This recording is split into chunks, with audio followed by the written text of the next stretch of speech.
दलित दयाना नियुक्त व्हावे जगाना प्रेमळ व्हावे दयाना कोणीना जगती सदा दे अंतरी रडती दयाना गर्दहीन व्हावे गुणाना गर्दहीन व्हावे समस्ता बंधु मानावे जगाला प्रेम अर्पावे प्रभूची लेकरे सारी दयाला सर्व ही प्यारी गुणाना तुझले कावे जगाला प्रेम अर्पावे असे ते आपणा पाशी असे ते विक्रवा विद्या सदा ते देतची जावे जगाला प्रेम अर्पावे दया तो एकची धर्म जगाला प्रेम अर्पावे. आता नेहमीप्रमाणे आपलं राज्यगीत होईल आणि त्यानंतर इतर कार्यक्रमाला सुरुवात होणार आहे. जय जय महाराष्ट्र माझा घरचा महाराष्ट्र माझा सेवा वरदा कृष्ण गोयना भद्रा गोदावरी एकपणाचे भरती पाणी मातीच्या घागरी हिमथडीच्या तट्टानाया यमुनेचे पाणी पाजा महाराष्ट्र माझा जय जय महाराष्ट्र माझा घरचा महाराष्ट्र माझा भीती नामा मुळी तुझी गडगडणाऱ्या नभा आसमानाच्या सुलतानीला जबाब देती दिवा सह्याद्रीचा सिंह गर्जतो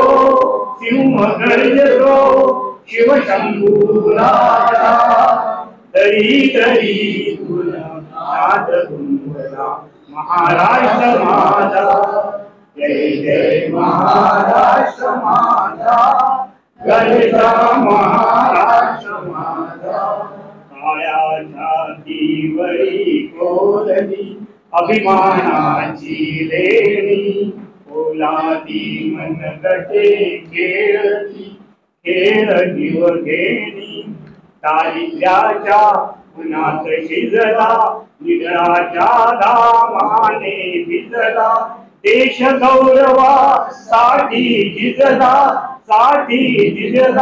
दिल्लीचे दप्तरा दिलो महाराष्ट्र माझा जय जय महाराष्ट्र माझा घरचा महाराष्ट्र माझा.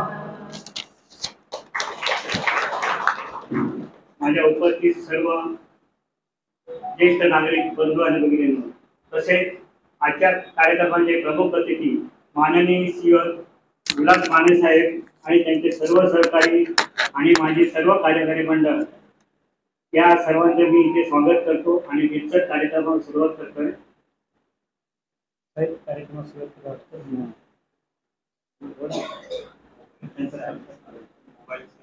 हा सर्वांनी आपले मोबाईल सायलेन्स मध्ये ठेवा प्लीज. तत्पूर्वी मी साहेबांच्या पुष्पगुच्छ देऊन सत्कार करायला आमच्या अध्यक्षांना सांगतो. सत्कार करावा.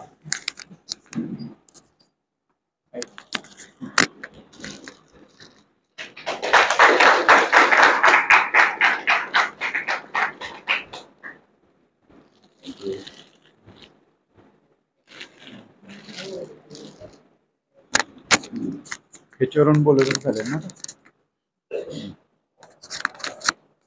आम्ही आमच्या ज्येष्ठ नागरिक कल्याणकारी संघटनेच्या वतीने जागरूक नवी मुंबई अभियान आज आम्ही आमचे प्रमुख पाहुणे डॉक्टर विशाल माने साहेब पोलीस अधिकारी नवी मुंबई साहेबांचं क्वालिफिकेशन पाहिलं तर तुम्ही चक्क होऊन जाल. तुम्हालाही वाटेल आम्ही आमच्या मुलांना काय एवढं शिकवलं. त्याची पर्सेंटेज बघितलं तर तुमच्या चेहऱ्याला हास्य दिसायला लागला. डॉक्टर विशाल माने म्हणजे BAMS, MA, MBA, LLB, DCL, DC, MC, DC, SCH, PG, DCM, PGD आणि CHS असे त्यांचे क्वालिफिकेशन्स आहेत.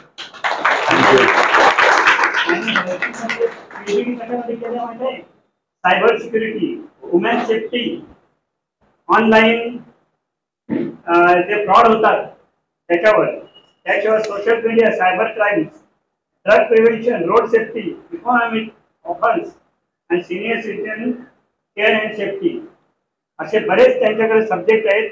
आणि तुम्हाला मित्रांनो माहित आहे आपण ज्येष्ठ नागरिक काय करतो, आता मोबाईल घेतो, काय सगळं तुम्हाला सांगणारच आहे, पण तत्पूर्वी मी 2 शब्द बोलतो.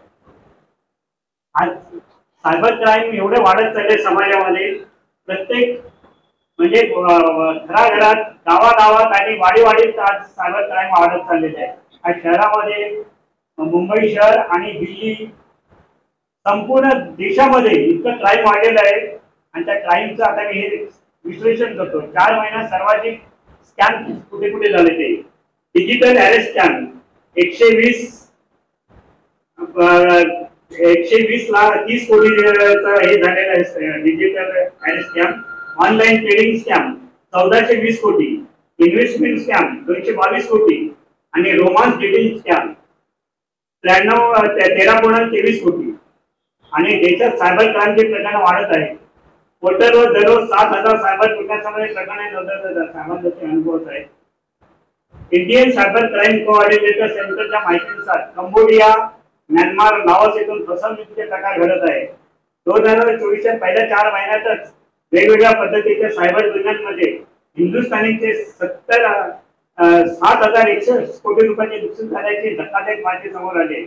इंडियन सायबर क्राईमचे कोऑर्डिनेटर सेंटरचे CEO राजेश कुमार यांनी दिलेल्या माहितीनुसार या पद्धतीच्या गुन्ह्यांमध्ये वापरले जाणारे अनेक वेब ऍप्लिकेशन्स चीनच्या मंदारिन भाषेत आहेत. त्यामुळे हिंदुस्थानातील सायबर गुन्ह्यामध्ये चीनचा हात असण्याची शक्यता अधिक आहे. विशेष म्हणजे चीन देशाला स्कॅमचा फटका बसलेला आहे. कसे होतात स्कॅम ते मी माझ्यापर्यंत वेगळ्या पद्धतीने सांगतील. सायबर गुन्हेगार दक्षिण पूर्व आशियाई देशात खोट्या नोकऱ्यांचे जाळे पसरवतात. त्यासाठी सोशल मीडियाचा वापर करतात. त्यानंतर investment scam, trading app scam, dating scam मध्ये अडकवले जातात. हिंदुस्थानच्या सिम कार्डाचा वापर केला जातो. सायबर अधिकाऱ्यांनी मागील 4 महिन्यात 3,25,000 बनावट ऍप ब्लॉक केले आहेत. जुलै 2023 पासून 5,30,000 सिम कार्ड आणि 80,848 IMEI रद्द केले आहेत. 2024 मध्ये 30 एप्रिल पर्यंत सायबर गुन्ह्यांची 7,40,000 प्रकरणे नोंदवली आहेत. 2023 मध्ये 15,60,000 प्रकरणे होती. अशी सायबर प्रकरणे घडत आहेत. आणि आज आपला मार्गदर्शन करणार मी प्रथम सुरेश कोटे साहेबांना विनंती करतो. त्यांनी 2 शब्द बोलते. त्यानंतर नाही ठीक आहे ना बोला. सुरेश कोटे साहेब आमचे प्रेसकॉनचे सेक्रेटरी आहेत. मी त्यांचा सत्कार श्रीयुत आमचे गवळी साहेब उपसेक्रेटरी करतील.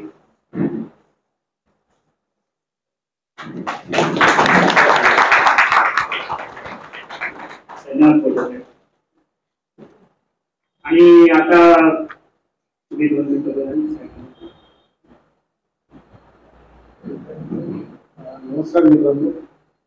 आजचे आपल्याला मार्गदर्शन करणारे डॉक्टर विलास माने सायबर विषयावर एक आहे. परंतु आजकाल मोबाईल त्याच्यामुळे बरेचसे गुन्हे वाढलेले आहेत. स्मार्ट मोबाईल आले आहेत तर स्मार्टमुळे थोडे स्मार्ट झाले आणि वेगवेगळ्या प्रकारचे गुन्हे ते करत आहेत. त्याच्यामध्ये आता मध्यंतरी मला एक अनुभव आला होता की 2 ते 3 महिन्यापूर्वीची गोष्ट आहे. मी घरामध्ये होतो. मुलगा माझ्या घरात दुसऱ्या रूमवरती ते काम करत चाललं. 10 मिनिटात मला फोन आला. तर त्या व्यक्तीने कुठून फोन केला होता पाकिस्तानमध्ये. आणि त्याच्यामुळे तो म्हणतो की तुमच्या मुलाने इथे लफडा केलाय, त्याला आम्ही पकडलाय. अरे म्हणजे काय मुलगा तर मला असंच माझ्या समोरून गेलाय. आणि नंतर दुसऱ्या मोबाईलवर त्याला फोन केला तर मग मी आहे. मग मी त्याला सांगितलं मग मी येणाऱ्या पोलीस स्टेशनला आहे. तर ते ऐकायला काय म्हणजे हिंदीमध्ये शिवाय द्यायला लागेल. आणि पकडलाय, त्याला हे केलं आणि त्याला त्यांनी बरंच काय काय केलं आहे. आणि असे धमकी वगैरे द्यायला लागले फोनवरती.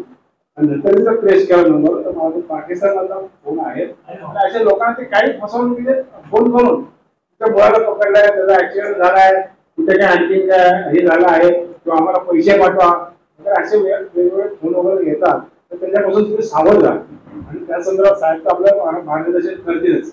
धन्यवाद. या माईकवर बोलून काही जात नाही, ठीक आहे, काही गरज नाही.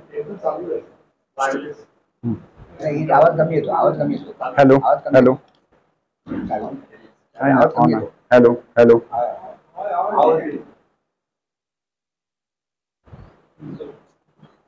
हॅलो, ठीक आहे.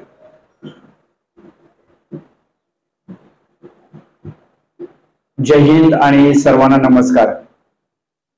जागरूक नवी मुंबईकर अभियान हा नवी मुंबई पोलिसांचा एक सामाजिक उपक्रम आहे आणि या उपक्रमामध्ये पोलीस नागरिकांशी संवाद साधतात. याचा प्रमुख उद्देश हा आहे की तुम्ही कोणताही गुन्हा करत नाहीये, कोणतंही बेकायदेशीर काम करत नाही, नियमांचं उल्लंघन करत नाही, त्यावेळेला पोलीस हे तुमचे मित्र आहेत. तुम्ही ज्या वेळेला अडचणीमध्ये असता, ज्या वेळेला तुम्हाला मदतीची गरज असते, त्यावेळेला पोलीस हे तुमच्या मदतीसाठी सदैव उपलब्ध आहेत. पण ज्या वेळेला तुम्ही चुकीचं काम करता, बेकायदेशीर कृत्य करता, त्यावेळेला पोलीस तुमच्यावरती कठोर कारवाई सुद्धा करू शकतात. दुसरी महत्वाची गोष्ट आहे की पोलिसांची संख्या मर्यादित आहे, त्यामुळे आपण सुद्धा पोलिसांना मित्र बनून मदत करायला हवी आणि समाजामध्ये वावरत असताना एकमेकांना सुद्धा आपण पोलीस मित्र बनून मदत करण्याची भूमिका आपण ठेवायला हवी. दुसरा या अभियानाचा महत्वाचा उद्देश आहे की आपल्या अज्ञानामुळे अनेक गुन्हे घडत असतात आणि हे गुन्हे घडण्याच्या पाठीमागे सरांनी सांगितले की मोबाईलमुळे गुन्हे वाढतात. तर मी म्हणेन मोबाईलमुळे, तंत्रज्ञानामुळे, सोशल मीडियामुळे गुन्हे घडत नाहीयेत. गुन्हे घडतात ते तुमच्या अज्ञानामुळे, तुम्ही घेतलेल्या शिक्षणाचा न वापर केल्यामुळे, तुमच्या जवळ असलेल्या अनुभवाचा आणि व्यावहारिक ज्ञानाचा वापर न केल्यामुळे गुन्हे घडत असतात. आम्ही तुमच्याशी संवाद साधून तुमच्या ज्ञानामध्ये आणि माहितीमध्ये भर घालतोय, जेणेकरून तुम्हीही तुमच्या पातळीवरती गुन्हे प्रतिबंध करण्यासाठी प्रयत्न कराल. जे जे आपणासी ठावे ते ते इतरांना सांगावे, शहाणे करून सोडावे सकळ जन, असं समर्थ रामदासांनी म्हटलेलं आहे. पोलिसांच्या अभियानाचा सुद्धा हाच उद्देश आहे की तुमच्या ज्ञानामध्ये भर घालणे, तुमच्या माहितीमध्ये भर घालणे. सायबर गुन्ह्यांचं प्रमाण वाढलेलं आहे. त्या गुन्ह्यांमध्ये मुख्यतः ऑनलाईन बँकिंग फ्रॉड याची संख्या मोठ्या प्रमाणावरती वाढलेली आहे. तुम्ही पोलीस स्टेशनला गेला तर दर दिवशी 15 ते 25 तक्रारी या एका पोलीस स्टेशनला फक्त ऑनलाईन बँकिंग फ्रॉडच्या रिपोर्ट होत असतात. एका दिवशी संपूर्ण नवी मुंबईच्या 20 पोलीस स्टेशन मधून कमीत कमी 1 करोड रुपयांची ऑनलाईन बँकिंग फ्रॉडच्या माध्यमातून चोरी होत असते. कुणाच्या अकाउंट मधून 100 रुपये जातात, 1000 रुपये जातात, 10,000 रुपये जातात, 25,000 रुपये जातात, 1 लाख, 10 लाख, 25 लाख, 50 लाख एवढ्यापर्यंतची ऑनलाईन बँकिंगच्या माध्यमातून फसवणूक ही वैयक्तिक बँक खात्यामधून होत असते. ज्यांचे व्यावसायिक स्वरूपाचे बँक खाते आहेत, उद्योगाशी संबंधित बँक खाते आहेत, अशा बँक खात्यामधून 1 करोड, 5 करोड, 10 करोड, 25 करोड, 100 करोड, 200 करोड रुपयांपर्यंत सुद्धा फसवणूक झालेली आहे. चोरीच्या गुन्ह्यांमध्ये 2023 मध्ये नवी मुंबई पोलीस आयुक्तालयामधून 10 ते 15 करोड रुपयांची फक्त चोरी झालेली आहे. पण सायबर गुन्ह्यांच्या माध्यमातून 300 ते 500 करोड रुपयांची चोरी दर वर्षाला होत असते. त्याचबरोबर मोठ्या स्वरूपाचे जे फायनान्शियल फ्रॉड आहेत, आर्थिक स्वरूपाचे मोठे गुन्हे आहेत, ज्याची मर्यादा फक्त नवी मुंबई नाहीये, संपूर्ण महाराष्ट्र, संपूर्ण भारत अशी असते. अशा गुन्ह्यांमध्ये 5,000 करोड रुपयांची आर्थिक फसवणूक नवी मुंबईच्या लोकांची होऊ शकते. एवढ्या मोठ्या प्रमाणावरती नवीन स्वरूपामध्ये हे गुन्हे घडत असतात आणि हे गुन्हे घडत असताना आम्ही हताशपणे हे बघत असतो, कारण की तुमच्या सारख्या लोकांसोबत असे गुन्हे घडत असतात.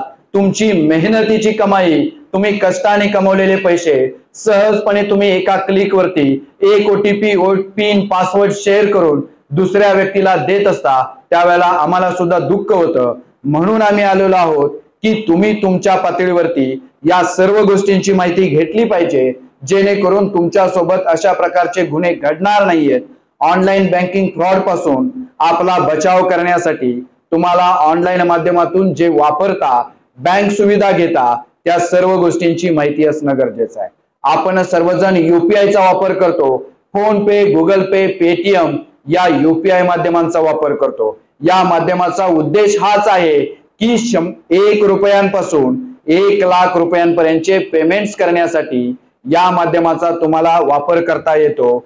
या माध्यमामध्ये तुम्हाला बेनिफिशियरी ऍड करावे लागत नाहीयेत, कोणतेही बँक डिटेल्स भरावे लागत नाहीयेत.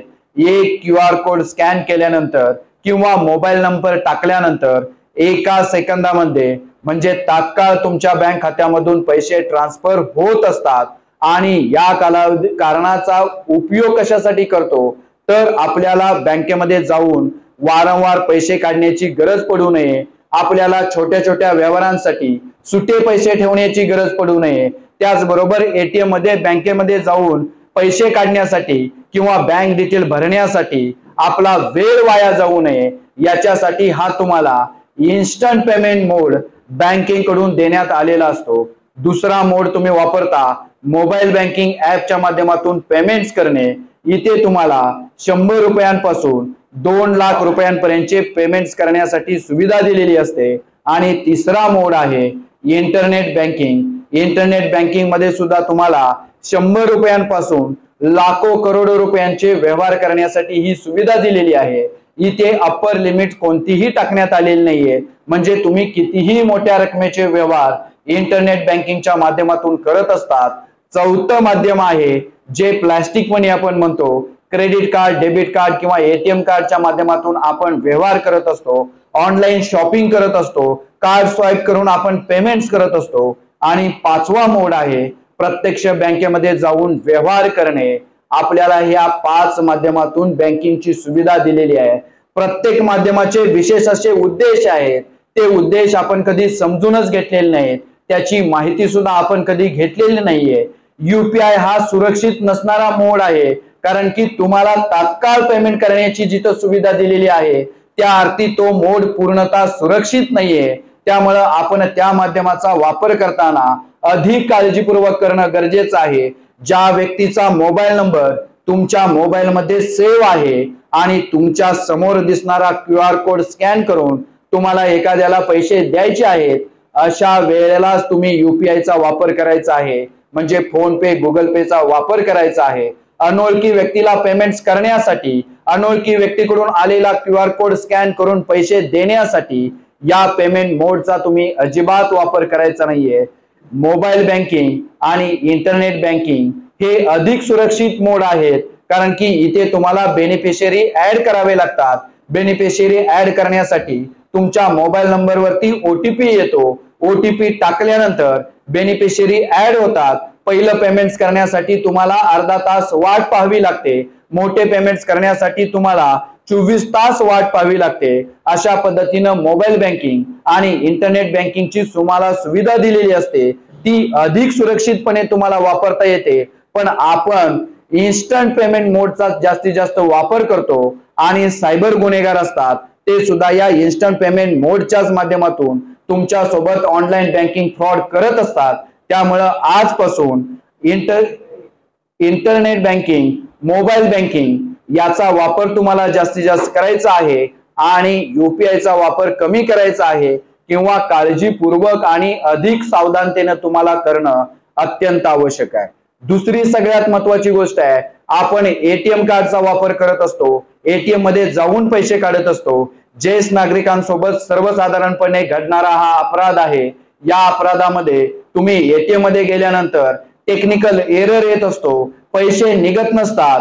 तुम्ही पिन टाकल्यानंतर सुद्धा तुमच्या अकाउंट मधून पैसे निघण्याला काहीतरी अडचण येत असते. अशा वेळेला ATMच्या आजूबाजूला, ATMच्या बाहेर, ATM मध्ये तुमच्या पाठीमागे उभा राहिलेला व्यक्ती तुम्ही टाकत असलेला पिन किंवा पासवर्ड तो बघत असतो आणि त्याच्या गळ्यामध्ये आज जसे बँकेचे लोक तुमच्या सोबत आलेले आहेत तशाच प्रकारचं आयडेंटिटी कार्ड त्याने टाकलेलं असतं आणि तुमचा असा गैरसमज होतो की हा बँकेचाच व्यक्ती आहे, एटीएम कडूनच मदत करण्यासाठी दिलेला व्यक्ती आहे आणि तुम्ही त्याला मदत मागता। त्याच्या हातामध्ये तुमच्यासारखी असंख्य क्रेडिट कार्ड, एटीएम कार्ड त्याच्याकडे असतात।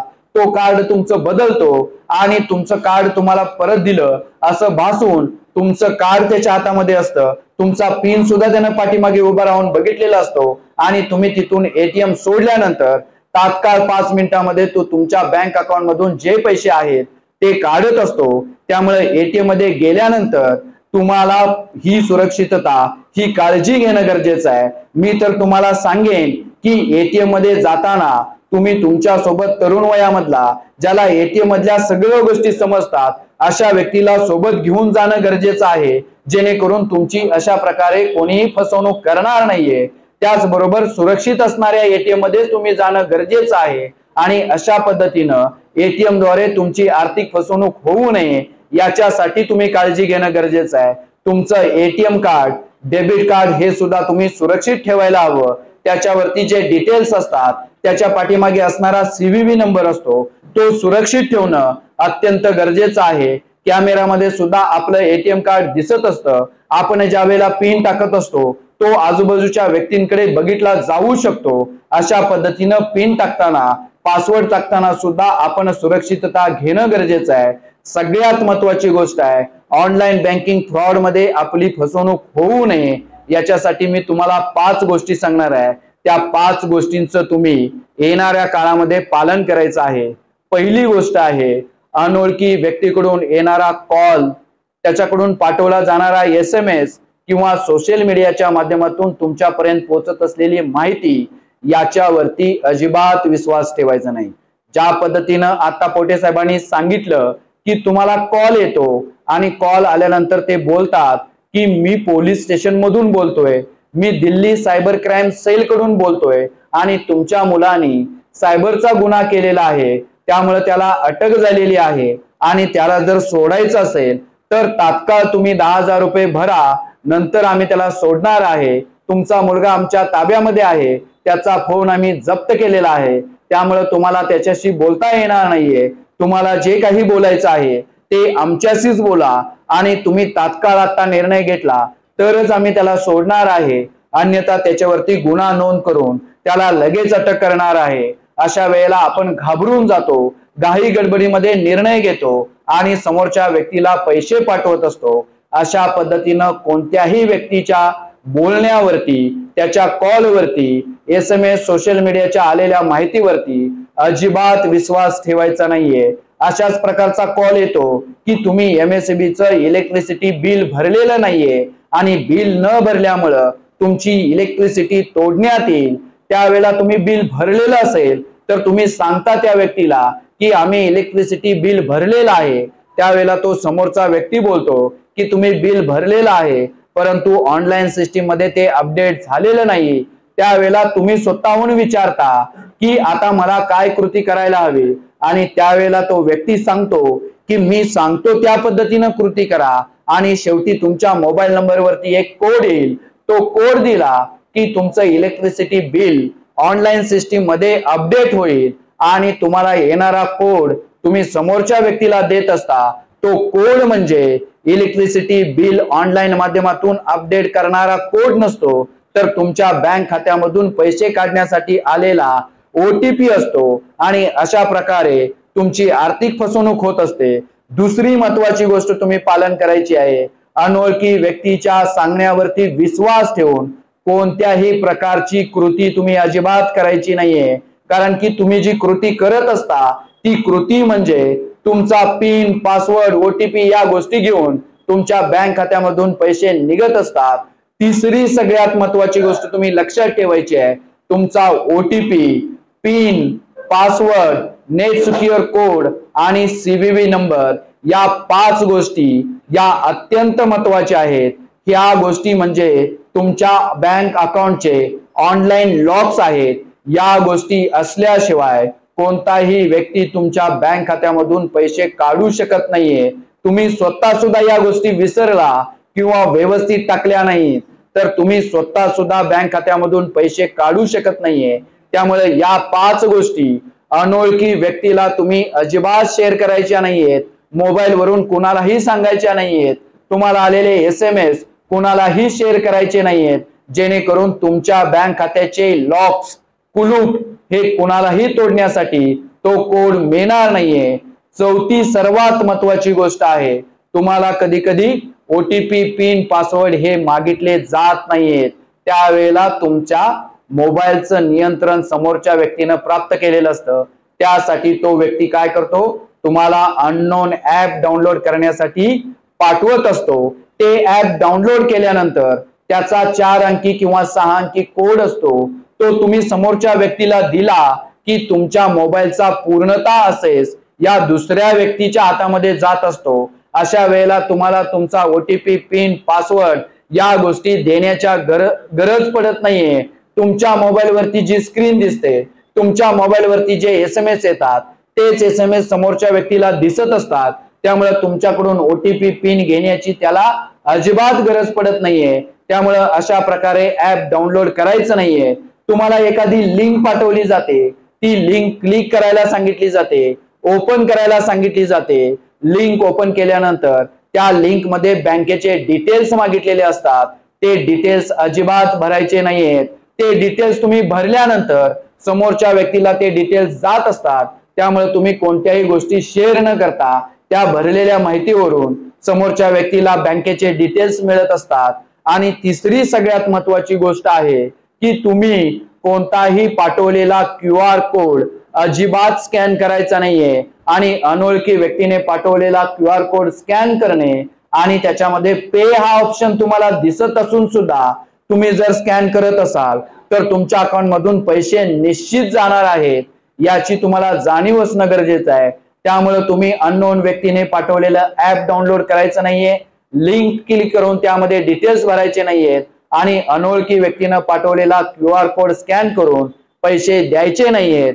आणि 5वी सगळ्यात महत्वाची गोष्ट तुम्हाला करायची आहे ते म्हणजे अनोळखी व्यक्तीला ऑनलाईन माध्यमातून पैसे पाठवण्याची चूक अजिबात करायची नाहीयेत। आपण पैसे कोणाला पाठवत असतो, आपल्या ओळखीच्या व्यक्तीला, ज्याचा नंबर आपल्या मोबाईल मध्ये सेव्ह आहे, जो व्यक्ती बोलतो त्याच्यावरती आपला पूर्णतः विश्वास आहे, ज्या व्यक्तीला आपले पैसे द्यायचे आहेत याची आपल्याला पूर्णतः खात्री आहे, अशाच व्यक्तींना आपण ऑनलाईन माध्यमातून पैसे दिले पाहिजेत। अनोळखी व्यक्तींना अजिबात पैसे ऑनलाईन माध्यमातून पाठवायचे नाहीयेत। तुम्हाला कितीही भीती दाखवली, तुम्हाला कितीही घाबरवलं, तुमचा मुलगा मुलगी नातेवाईक जवळचा व्यक्ती अडचणीत आहे अशी जरी भीती गाठली तरी सुद्धा तुम्ही त्याच्यावरती विश्वास ठेवायचा नाहीये। तुमचं बँक अकाउंट बंद करण्यात येईल, तुमचं इलेक्ट्रिसिटी बिल न भरल्यामुळे इलेक्ट्रिसिटी कट करण्यात येईल, KYC अपडेट न केल्यामुळे तुमचं सिम कार्ड बंद करण्यात येईल, अशी भीती जरी त्यांनी दाखवली तरी सुद्धा तुम्ही घाबरायचं नाहीये आणि अशा प्रकारे कोणत्याही प्रलोभनाला बळी पडायचं नाहीये। कधी कधी तुम्हाला कॉल येतो की तुम्हाला लॉटरी लागलेली आहे, तुम्हाला बक्षीस लागलेलं आहे, तुम्हाला डिस्काउंट मिळणार आहे, तुम्हाला कॅशबॅक मिळणार आहे, तुम्ही पैसे गुंतवणूक केल्यानंतर तुम्हाला मोठ्या प्रमाणे रिटर्न्स मिळणार आहेत, तुम्हाला एखाद्या टूर कंपनीकडून काहीतरी पॅकेज देण्यात आलेलं आहे, तुम्ही आमचे प्रीमियम कस्टमर आहात म्हणून आम्ही तुम्हाला काहीतरी फॅसिलिटीज देत आहोत, अशा प्रकारचे कंपनीकडून बँकेकडून वेगवेगळ्या माध्यमातून तुम्हाला संपर्क केले जातात आणि तुम्हाला प्रलोभन दाखवलं जातं, आर्थिक फायदा आहे याचं प्रलोभन दाखवलं जातं आणि तुम्ही त्या फायद्याला बळी पडता। त्यामुळे अशा प्रकारे कोणत्याही प्रलोभनाला, भीतीला तुम्ही बळी पडायचं नाहीये। आणि सर्वात महत्वाची गोष्ट आहे, घाई गडबडीमध्ये घाबरून जाऊन विचार न करता कोणतीही कृती करायची नाहीये। मराठीमध्ये कवी मोरोपंतांचं एक छान वाक्य आहे, केल्यानं देशाटन पंडित मैत्री सभेत संचार, शास्त्र ग्रंथ विलोकन मनुजा येतसे चातुर्य फार। केल्यानं देशाटन म्हणजे काय, वेगवेगळ्या स्थळांना, ठिकाणांना पर्यटनाच्या माध्यमातून आपल्याला भेट द्यायची आहे, त्या संस्थांची माहिती घ्यायची आहे, तिथं कोणत्या प्रकारचं काम चालतं, आपलं व्यक्तिमत्व समृद्ध करण्यासाठी, आपल्याला ज्ञान प्राप्ती करण्यासाठी त्या संस्थेतून आपल्याला काही माहिती मिळते का, ती माहिती आपण प्राप्त करायची आहे। तुम्ही आज वृद्धत्वाकडे झुकलेला आहात, तुम्हाला जीवनाचा अनुभव मिळालेला आहे, ज्ञान सुद्धा तुमच्याकडे जास्त आहे, पण तुमच्या कुटुंबातील तरुण मुला मुलींना, शाळेमध्ये शिक्षण घेणाऱ्या मुला मुलींना सुद्धा तुमच्या सोबत घेऊन जाऊन अशा प्रकारचं चांगल्या गोष्टींचं, ज्ञान मिळवणाऱ्या गोष्टींचं पर्यटन करण्याची सवय लावायची आहे. दुसरी सगळ्यात महत्वाची गोष्ट आहे पंडित मैत्री. एखाद्या क्षेत्रामधला विद्वान असेल, तज्ञ असेल, ज्ञानी व्यक्ती असेल, अनुभवी असेल, त्या व्यक्तीनं दिलेला सल्ला हा अचूक असेल, अशा व्यक्तीशी आपली आवर्जून मैत्री असली पाहिजे. आणि अडचणीमध्ये वेळ प्रसंगी ज्या वेळी आपल्याला गरज पडेल त्यावेळी त्यानं आपल्याला सल्ला द्यायला हवा. अशा व्यक्तींशी आपण जाणीवपूर्वक मैत्री करायला हवी.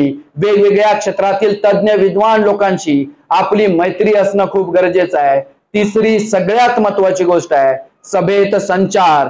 चांगल्या उद्देशाने ज्या वेळेला लोक एकत्र जमा झालेली असतात, चांगल्या उद्देशाने कार्यक्रमांचं आयोजन केलेलं असतं, अशा ठिकाणी आपली आवर्जून उपस्थिती असली पाहिजे. आणि नुसती उपस्थिती असून चालणार नाहीये, तर आपण तिथे कृतिशील योगदान सुद्धा दिलं पाहिजे. आणि चौथी सगळ्यात महत्वाची गोष्ट आहे शास्त्र ग्रंथ विलोकन. आपण शाळेमध्ये शिक्षण घेण्यासाठी, एखाद्या विषयातील डिग्री प्राप्त करण्यासाठी, एखादी परीक्षा पास होण्यासाठी आपण अभ्यास करत असतो, वाचन करत असतो, पण त्यानंतर पुस्तकांचं वाचन करणं या विषयापासून आपण दूर राहत असतो. आपण कोणत्याही वयामध्ये असाल, कोणतंही शिक्षण घेत असाल, व्यवसाय करत असाल, शिक्षण बंद केलेलं असेल, तरी सुद्धा आपल्या वाचनामध्ये खंड पडता कामा नये. दिवसातील किमान 1 तास तरी आपण वाचन केलं पाहिजे. पुस्तक हे सतत आपल्या जवळ असलं पाहिजे. मोबाईल मध्ये डोकं घालण्यापेक्षा त्या पुस्तकामध्ये आपण थोडा वेळ दिला तर आपल्याला अचूक आणि चांगली माहिती मिळू शकते. ज्या लेखकानं ते पुस्तक लिहिलेलं असतं त्याचा त्या क्षेत्रामधला अनुभव प्रचंड असतो, म्हणून त्यानं ते पुस्तक लिहिण्याचं धाडस केलेलं असतं. अशा पद्धतीनं आपण वाचनाची सवय लावणं गरजेचं आहे, जेणेकरून मनुजा येतसे चातुर्य फार. म्हणजे या सर्व गोष्टीतून मनुष्य हा हुशार होणार आहे, ज्ञानी होणार आहे, व्यवहार चातुर्य त्याला येणार आहे, व्यवहार ज्ञान त्याला येणार आहे. आपण सर्वजण स्मार्ट टेक्नॉलॉजीचा वापर करतो. आपण महागडे मोबाईल खरेदी केलेले आहेत, आपण लॅपटॉप कम्प्युटर खरेदी केलेले आहेत, महागडे इंटरनेट सुद्धा आपण दर महिन्याला रिचार्ज करत असतो. पण स्मार्ट टेक्नॉलॉजी नुसती विकत घेऊन चालणार नाहीये, ती विकत घेण्याची क्षमता निर्माण करून चालणार नाहीये. तर स्मार्ट टेक्नॉलॉजी वापरत असताना स्वतःलाही स्मार्ट बनवणं हे खूप गरजेचं आहे. आपण ते स्मार्ट बनवण्यासाठी प्रयत्न करणं गरजेचं आहे.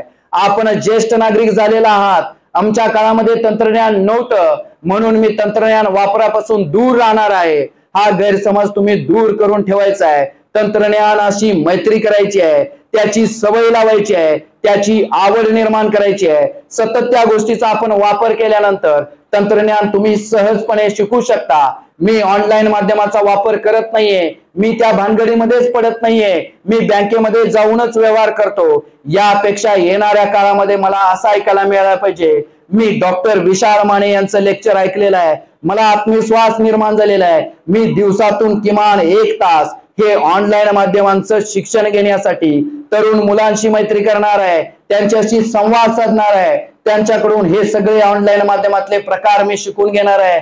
मी सोशल मीडिया काय आहे, ऑनलाईन बँकिंग काय आहे, आर्टिफिशियल इंटेलिजन्स काय आहे, ChatGPT काय आहे, डाटा अनालिसिस काय आहे, या सर्व विषयांची नवनवीन माहिती प्राप्त करणार आहे. आणि तुम्ही जर माहिती प्राप्त केली तर आपोआप तुम्हाला ज्ञान मिळणार आहे, आपोआप तंत्रज्ञानाशी तुमची मैत्री होणार आहे. आजचं युग हे माहिती तंत्रज्ञानाचं युग आहे म्हणून चालणार नाहीये. आपल्याला माहिती मिळवणं गरजेचं आहे आणि जी माहिती आपल्यापर्यंत पोहोचते ती अचूक, अधिकृत आणि कायदेशीर असणं सुद्धा आणि ती तपासून पाहणे सुद्धा ही आपली जबाबदारी आहे. आणि तंत्रज्ञानाच्या युगामध्ये आपल्याला नुसतं तंत्रज्ञान विकत घेऊन चालणार नाहीये, तर त्या तंत्रज्ञान वापराचं ज्ञान सुद्धा आपण उच्च दर्जाचं प्राप्त करणं गरजेचं आहे.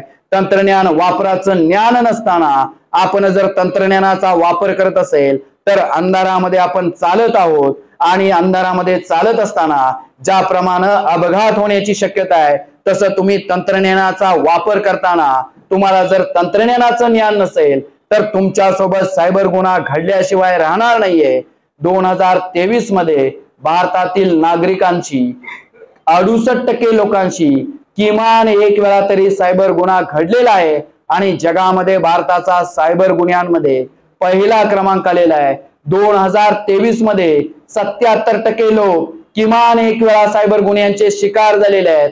येणाऱ्या वर्षामध्ये आपल्याला ही जी बाब आहे, आपला सायबर गुन्ह्यांमध्ये असलेला पहिला नंबर आहे, तो कमी करायचा आहे आणि आपली स्थिती आपल्याला सुधारण्यासाठी प्रत्येकाने प्रयत्न करायचा आहे। आपण सोशल मीडियाचा सुद्धा वापर करत असतो। सोशल मीडियाचे अकाउंट्स आपण ओपन केलेले आहेत, पण त्याचे युजर आयडी आणि पासवर्ड सुद्धा आपल्याला माहिती नाहीयेत।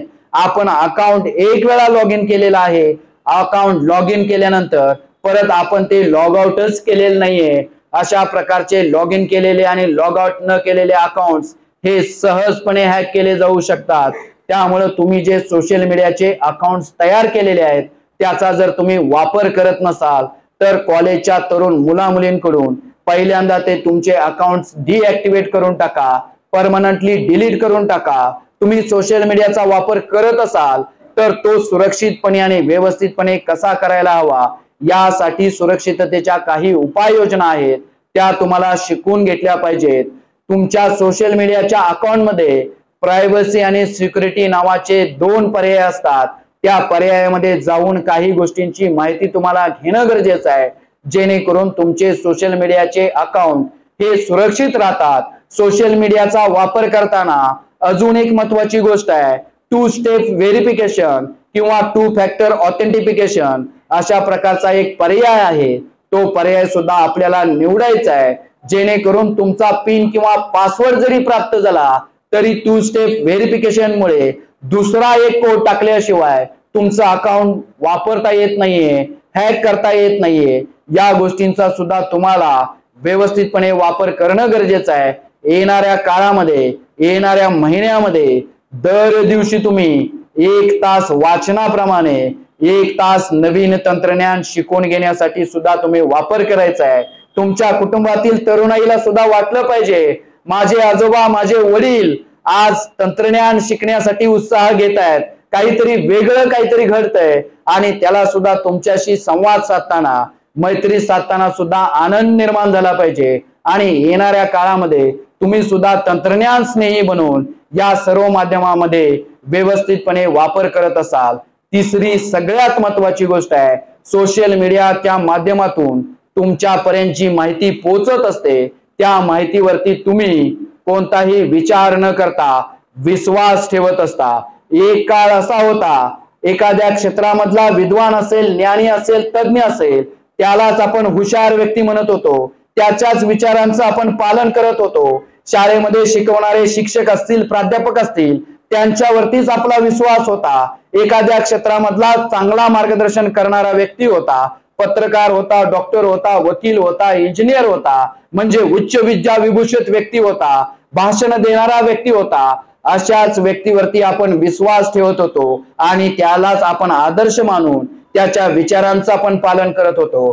पण आज सोशल मीडियावरती कोणीतरी तयार केलेला व्हिडिओ आपण सहजपणे ऐकत असतो, त्यांनी सांगितलेल्या चुकीच्या माहितीवरती आपण सहजपणे विश्वास ठेवत असतो। एखाद्या क्षेत्रामधलं आपण शिक्षण घेतलेलं असतं, आपल्याकडे एखाद्या क्षेत्रातला अनुभव असतो, पण व्हिडिओ तयार करणारा, पोस्ट लिहिणारा व्यक्ती कोण आहे याची आपल्याला कोणतीही माहिती नसते, तरी सुद्धा आपण त्याची पोस्ट वाचत असतो, त्याचा व्हिडिओ बघत असतो, त्याच्यातले विचार पटल्यानंतर आपण ते फॉरवर्ड सुद्धा करत असतो। अशा पद्धतीनं आपण सोशल मीडियाच्या माध्यमातून चुकीच्या प्रथांचं पालन करतो, चुकीची माहिती पसरवत असतो, अफवा पसरवत असतो, समाजामध्ये चुकीची माहिती पसरवून संदिग्धता निर्माण करत असतो, समाजामध्ये अशांतता निर्माण करत असतो। सोशल मीडियाच्या माध्यमातून चुकीची माहिती पसरवून गुन्हे सुद्धा मोठ्या प्रमाणावरती घडत असतात। येणाऱ्या काळामध्ये सोशल मीडियावरून कोणत्याही व्यक्तीनं पाठवलेला व्हिडिओ किंवा पोस्ट वाचण्याची आपल्याला लागलेली सवय आपण बंद करायची आहे।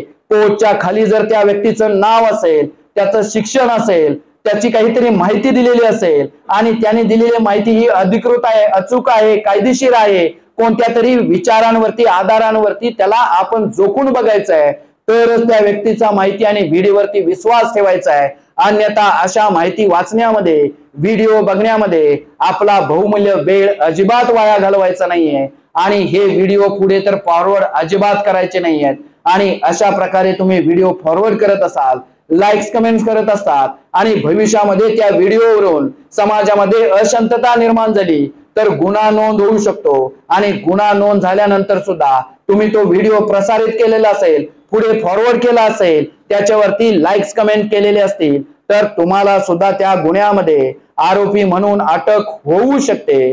त्याचबरोबर या सोशल मीडियाच्या माध्यमातून वेगवेगळे ग्रुप सुद्धा समाजामध्ये अशांतता निर्माण करण्यासाठी प्रयत्न करत असतात। जातीवादी ग्रुप असतात, धार्मिक ग्रुप असतात, दहशतवादी ग्रुप असतात, गुन्हेगारी प्रवृत्तींच्या, समाजकंटकांच्या प्रवृत्तींच्या लोकांचे सुद्धा ग्रुप असतात। त्या ग्रुपमध्ये सुद्धा आपण सहभागी होताना विचार करणं गरजेचं आहे। ज्या ग्रुपमध्ये आपल्याला सहभागी करण्यात आलेला आहे त्या ग्रुपमध्ये कोणत्या प्रकारच्या पोस्ट येतात, कोणत्या प्रकारची भडकाऊ वक्तव्य केली जातात, त्या ग्रुपमध्ये आपण राहणं हे उचित आहे का याचा आपण विचार करणं गरजेचं आहे। आणि तो ग्रुप जर आपल्याला योग्य वाटत नसेल तर वेळीच आपण त्या ग्रुपमधून बाहेर पडलं पाहिजे। ही माहिती आपल्या कुटुंबातील तरुणाईपर्यंत आपल्याला पोहोचवणं गरजेचं आहे, कारण की तुमच्याकडून ही कृती होत नाहीये। तरुण मुलं मुली अशा ग्रुपमध्ये सहभागी असतात, त्यांना अशा प्रकारचं भडकाऊ वक्तव्य कारण निर्माण केलं जातं आणि आपली तरुण मुलं मुली भावनावरती नियंत्रण न राखल्यामुळं तिथं व्यक्त होत असतात, लाईक्स कमेंट करत असतात, आपले विचार मांडत असतात आणि त्या भडकाऊ कृत्यांमुळे त्यांच्यावरती सुद्धा गुन्हे नोंद होत असतात। जेवढे काही सायबरचे गुन्हे होतात त्या गुन्ह्यांमध्ये 70% आरोपी हे 15 ते 30 वयोगटातील आहेत। आपल्या नवी मुंबई शहरामधील पनवेल मधील, उरण मधील कितीतरी कॉलेज मधल्या तरुण मुला मुलींना आम्ही आरोपी म्हणून अटक केलेला आहे। त्यामुळे आपल्या कुटुंबातील तरुण मुला मुलींना सुद्धा या समाज माध्यमातून, ऑनलाईन बँकिंगच्या फ्रॉड माध्यमातून त्यांच्याकडून कोणताही अपराध होणार नाहीये याची सुद्धा जाणीव करून देणं गरजेचं आहे। माहिती तंत्रज्ञान अधिनियम 2000 हा आपण वाचणं गरजेचं आहे। त्या अधिनियमामध्ये कोणकोणत्या प्रकारचे सायबर गुन्हे दिलेले आहेत याची सुद्धा आपल्याला माहिती असणं गरजेचं आहे। सोशल मीडियाच्या माध्यमातून युट्यूब, गुगल वरून तुम्ही एखादा फोटो, इमेज डाउनलोड करत असता, गाणं डाउनलोड करत असता, तो सुद्धा सायबर अपराध असतो। जोपर्यंत समोरचा व्यक्ती ज्याचा मालकी हक्क आहे तो व्यक्ती तुमच्या विरुद्ध तक्रार करत नाहीये तोपर्यंत तुम्ही आरोपी नाही। अन्यथा त्यानं तक्रार केली तर तुम्ही एखादं गाणं डाउनलोड केल्यानंतर सुद्धा तुम्ही आरोपी बनू शकता। Technology is useful servant but dangerous master हे क्रिस्टियन लँज नावाच्या शांततेच्या नोबेल पुरस्कार विजेत्यानं उच्चारलेले वाक्य आहे आणि ते 1921 साली उच्चारलेलं होतं। त्याला 100 वर्ष पूर्ण होऊन गेलेले आहेत। तंत्रज्ञानाचा वापर कशा पद्धतीने करायचा याची जर माहिती आणि ज्ञान तुमच्याकडे असेल तर तंत्रज्ञान हे तुमच्यासाठी उपयुक्त नोकर बनून काम करणार आहे। अन्यथा हे तंत्रज्ञान तुमच्यासाठी हानिकारक आणि धोकादायक सुद्धा ठरू शकतं। आपण या माध्यमाचा कमी वापर करता पण आपली तरुणाई याचा मोठ्या प्रमाणावरती वापर करते। तरुणाईपर्यंत सुद्धा हा संदेश तुम्हाला नेहून पोहोचवायचा आहे जेणेकरून त्यांच्याकडून कोणताही सायबर अपराध घडणार नाहीये। सायबर गुन्हा केल्यामुळे त्यांच्या करिअरवरती परिणाम होणार नाहीये। पिल्लई कॉलेज मधली घटना आहे। पिल्लई कॉलेज मधील मागच्या महिन्यामध्ये आम्ही 20 तरुण मुला मुलींना आरोपी म्हणून अटक केलेला आहे। त्याच्या पाठीमाग हे कारण आहे की त्या मुलांनी पॉकेट मनी मिळवण्यासाठी, इझी मनी प्राप्त करण्यासाठी आपल्याच कॉलेज मधल्या मित्रमैत्रिणींना सोशल मीडियाच्या माध्यमातून, व्हॉट्सअपच्या माध्यमातून संपर्क करून ड्रग्सची विक्री केलेली आहे। आणि अशा प्रकारे तरुणाई इझी मनी मिळवण्यासाठी या सोशल मीडियाचा, ऑनलाईन माध्यमाचा चुकीचा वापर करत असते। त्या मुला मुलींना आम्ही आरोपी बनवून अटक केलेला आहे। वर्तमानपत्र जर तुम्ही वाचली, बातम्या जर तुम्ही बघितल्या तर दररोज मुंबई आणि आजूबाजूच्या परिसरामध्ये आणि भारतातील प्रमुख शहरांमध्ये लाखो करोडो रुपयांचं ड्रग्ज पकडलं जातं। ते ड्रग्ज जातं कुठं? ते ड्रग्ज आपल्या कुटुंबातील तरुण मुला मुलींपर्यंत तर पोहोचत नाही ना, याच्या बाबत आपण विचार करणं गरजेचं आहे। शहरामध्ये तरुणाई संध्याकाळी 7 वाजल्यानंतर काय करते हे बाहेर पडून जरा उघड्या डोळ्यांनी बघितलं तर आपल्याला समजेल।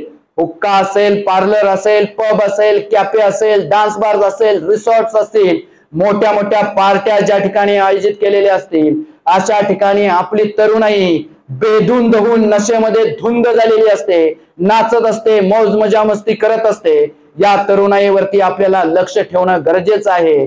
कारण की एक काळ असा होता, कुटुंबामधल्या वडिलांना लोक घाबरत होती, मुलांना थरका फुटत होता, आपल्या आई वडिलांची भीती निर्माण झालेली होती. पण आता आपलं कुटुंब छोटं झालेलं आहे, आपल्या कुटुंबामधले संस्कार कमी झालेले आहेत. विभक्त कुटुंब पद्धतीमुळे, धावपळीच्या धकाधकीच्या जीवनामुळे आपल्या तरुण मुला मुलींवरती आपलं नियंत्रण कमी झालेलं आहे, संस्कार कमी झालेले आहेत. त्यामुळं आपली तरुणाई कुटुंबापासून दूर होत चाललेली आहे आणि अशा चुकीच्या मार्गाने जात होती. एक काळ असा होता की शिक्षक हा गावाचा दिशादर्शक होता, मार्गदर्शक होता, आदर्श होता. शिक्षकाला संपूर्ण गावामध्ये मान मिळत होता. पण आज शिक्षण व्यवस्थेमध्ये सुद्धा अशा दर्जाचे शिक्षक कमी झालेले आहेत. त्याला आपणही एक प्रकारे जबाबदार आहे. त्यामुळे दुसऱ्या ठिकाणी शिस्त लावली जाते, त्या शिक्षण व्यवस्थेमध्ये सुद्धा आपल्या मुला मुलींना व्यवस्थित शिस्त लावली जात नाहीये आणि त्यामुळे पोलिसांची संख्या वाढवावी लागत आहे, पोलीस स्टेशनची संख्या वाढत आहे, वेगवेगळ्या प्रकारचे गुन्हे करणाऱ्या गुन्हेगारी प्रवृत्तींची सुद्धा संख्या वाढत आहे.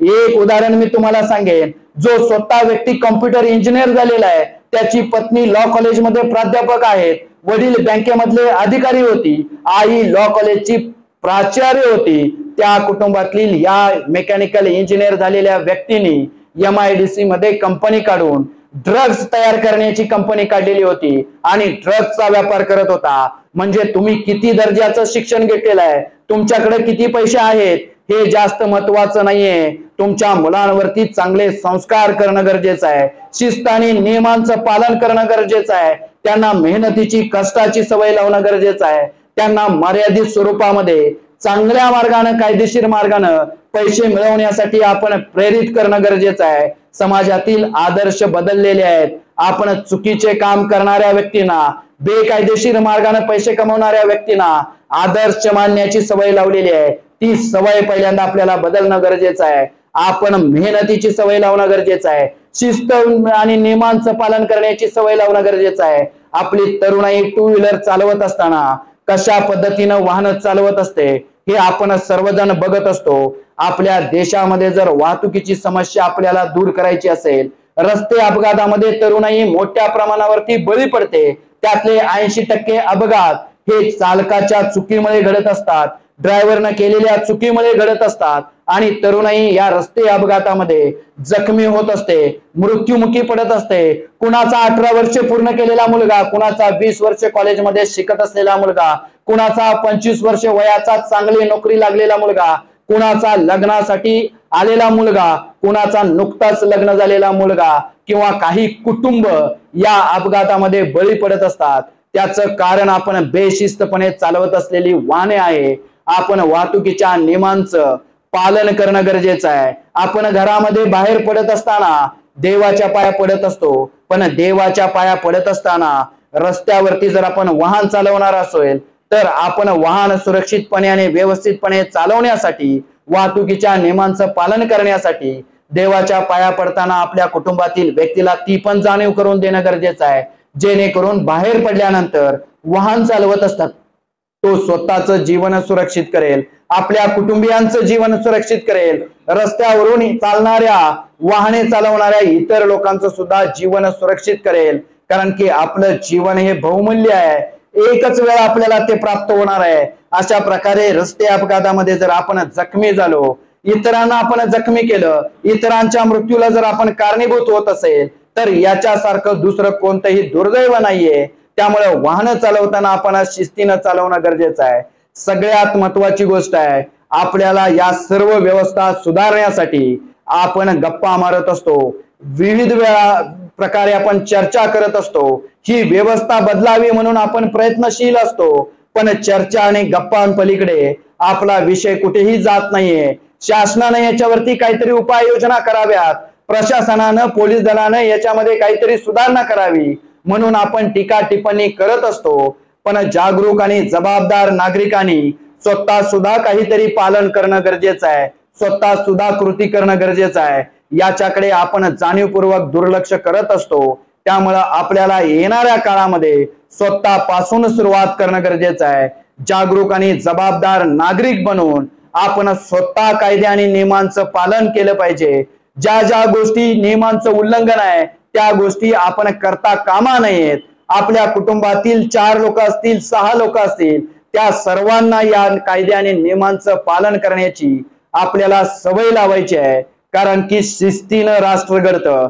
जपान असेल, दक्षिण कोरिया असेल, ही छोटी छोटी राज्ये आज आर्थिक प्रगतीच्या बाबतीमध्ये मोठ्या स्तरावरती चांगलं काम करत असतात आणि जगामध्ये ते उच्च दर्जाची सेवा देत असतात. याच्या पाठीमागं त्यांच्या लोकांमध्ये असलेली शिस्त आहे. कायदे आणि नियमांचं पालन ते करतात. जागरूक आणि जबाबदार नागरिक म्हणून ती आपली भूमिका पार पाडतात आणि सर्वात महत्वाचं ते आपलं काम चांगल्या दर्जाचं करत असतात. व्यसनम दोयमेव केवलम विद्याभ्यासनम व्यसनम हरिपाद सेवनम व्यसनम. आपल्याला विद्येचा अभ्यास करायचा आहे, आपल्याला वाचन करायचं आहे, वेगवेगळी कौशल्य शिकून घ्यायचं आहे, वेगवेगळ्या क्षेत्रामधली आपल्याला माहिती प्राप्त करायची आहे आणि किमान एका विषयातला तज्ञ व्यक्ती आपल्याला बनण्यासाठी आपण प्रयत्न करायचा आहे. आणि आपल्या तरुणाईला सुद्धा आपल्याला उच्च दर्जाचं शिक्षण द्यायचं आहे. शहरामधली तरुणाई ही 10वीच्या पूर्वी सुद्धा शाळा सोडते, 12वीच्या अगोदर शिक्षण बंद केलेलं आहे. एक विषयातली डिग्री मिळवण्याच्या अगोदर सुद्धा त्यांनी शिक्षण बंद केलेलं आहे. शहरामध्ये असंख्य अशी मुलं आहेत की ज्यांनी आपलं शिक्षण पूर्ण केलेलं नाही. अशा मुला मुलींवरती आपल्याला लक्ष ठेवायचं आहे. आपल्या कुटुंबातील मुला मुलींना सुद्धा आपल्याला उच्च दर्जाचं शिक्षण द्यायचं आहे, पण समाजामधल्या इतर मुला मुलींना सुद्धा शिक्षण देण्यासाठी आपल्याला सामूहिकरित्या प्रयत्न करायचा आहे. कारण की शिक्षण न घेतलेला व्यक्ती हा गुन्हेगारी प्रवृत्तीकडे वळण्याची शक्यता आहे आणि ती आपल्यासाठी सामाजिक समस्या निर्माण होऊ शकते. त्यामुळं आपल्याला सर्वांना उच्च दर्जाचं शिक्षण घेण्यासाठी आपण सर्वांनी प्रयत्न करायचा आहे, त्यांना प्रेरणा द्यायची आहे. आणि दुसरी सगळ्यात महत्वाची गोष्ट आहे हरिपाद सेवनम व्यसनम. ही परिस्थिती चांगली व्हावी, आपलं जीवन चांगलं व्हावं, आपल्याला अडचणी निर्माण होऊ नयेत, आपण आपलं जीवन आनंदात जगावं म्हणून परमेश्वराचा आशीर्वाद आपल्याला असावा म्हणून आपण परमेश्वराची भक्ती करतो, पूजा करतो, आराधना करतो. पण आपलं जीवन चांगलं होण्यासाठी परमेश्वराची भक्ती, पूजा, आराधना करून आपल्याला चालणार नाहीये. तर आपलं काम आपल्याला चांगलं करणं गरजेचं आहे. आपण जे काम करत असतो, आपल्यावरती जी जबाबदारी सोपवलेली आहे ती आपल्याला उच्च दर्जाची करणं गरजेचं आहे, ती चांगल्या पद्धतीनं वटवणं गरजेचं आहे. आपण आपल्या कामामध्ये अजिबात कमी पडता कामा नये. 18 वर्ष पूर्ण झाल्यानंतर मनोरंजन, मजा, मस्ती, आनंद, आळस याच्यावरती आपण मात करायला पाहिजे. या गोष्टी आपल्याला कमी करायला पाहिजेत. आणि आपण ज्या क्षेत्रामध्ये काम करतो, आपण जे काही काम करतो ते कामच आपलं सर्वस्व झालं पाहिजे. तेच काम म्हणजे आपली परमेश्वराची पूजा झाली पाहिजे आणि तेच काम आपण उच्च दर्जाचं करण्यासाठी प्रयत्न करणं गरजेचं आहे. आणि आपल्या तरुणाईला सुद्धा आपल्याला हा संदेश द्यायचा आहे, तुम्ही किती शिक्षण घेतलेलं आहे हे जास्त महत्वाचं नाहीये, तुम्ही कोणत्या पदावरती काम करता हे जास्त महत्वाचं नाहीये, तुमच्याकडे किती पैसा आणि संपत्ती आहे हे जास्त महत्वाचं नाहीये. जीवनामध्ये तुम्ही जे काही काम करता ते उच्च दर्जाचं करणं गरजेचं आहे आणि त्या कामातूनच तुम्हाला ओळख निर्माण करण्याचं ध्येय या तरुणाईनं ठेवलं पाहिजे, जेणेकरून कामच ही ओळख निर्माण होईल. Post gives you facilities but your work gives you identity. येणाऱ्या काळामध्ये तरुणाई बरोबर प्रत्येक व्यक्तीनं आपण करत असलेलं काम हीच आपली ओळख निर्माण होईल. तेच काम आपल्या स्वतःसाठी, आपल्या कुटुंबियासाठी, समाजासाठी, राज्यासाठी आणि देशासाठी उपयुक्त होईल. याच्यासाठी आपण प्रयत्न करायचा आहे. 5 जून आपण पर्यावरण दिन साजरा केला. एक दिवस आपण वृक्षारोपण करून चालणार नाहीये. पर्यावरण संवर्धन करणं ही आपली गरज आहे, काळाची गरज आहे. येणाऱ्या काळामध्ये आपल्याला पर्यावरण संवर्धनाकडे सुद्धा लक्ष देणं गरजेचं आहे. आपण प्लास्टिक बंदी करण्यासाठी प्रयत्न केला पाहिजे. इलेक्ट्रॉनिक उपकरणाचा कचरा व्यवस्थित केला, कुठेही न टाकता ई वेस्ट आपण व्यवस्थित हे केलं पाहिजे. त्याचबरोबर पर्यावरणाच्या संवर्धनाच्या दृष्टीनं ज्या ज्या गोष्टी आपल्याला करणं गरजेचं आहे ती कृती आपण वेळीच करणं गरजेचं आहे. IPCC inter panel government on climate change हा एक आंतरराष्ट्रीय दर्जाचा गट आहे. तो गट काही अहवाल तयार करत असतं. त्या गटानं दिलेल्या अहवालानुसार 2050 नंतर मुंबई, नवी मुंबई अशी समुद्राच्या काठावरची जी शहरं आहेत ती येणाऱ्या काळामध्ये पाण्याखाली जाण्याची शक्यता आहे असा त्यांनी अहवाल दिलेला आहे। त्याच्यासाठी आपल्याला जागतिक तापमानवाढ आणि पर्यावरणातील हे जे बदल आहे त्या बदलांवरती मात करण्यासाठी आपण सर्वांनी प्रयत्न करणं गरजेचं आहे। पृथ्वीचं आरोग्य खराब झालेलं आहे, ते आरोग्य व्यवस्थित ठेवण्यासाठी आपण सर्वांनी जबाबदारी उचलणं गरजेचं आहे। 5 जूनला फक्त झाडं लावून चालणार नाहीये, तर वर्षभर आपण पर्यावरणाची काळजी घेणं गरजेचं आहे। आणि सगळ्यात महत्वाची गोष्ट आहे, तुम्ही सर्वजण आता वार्धक्याकडे झुकलेला आहात। आपलं आरोग्य व्यवस्थित जपणं ही आपल्यासाठी खूप महत्वाची गरज आहे।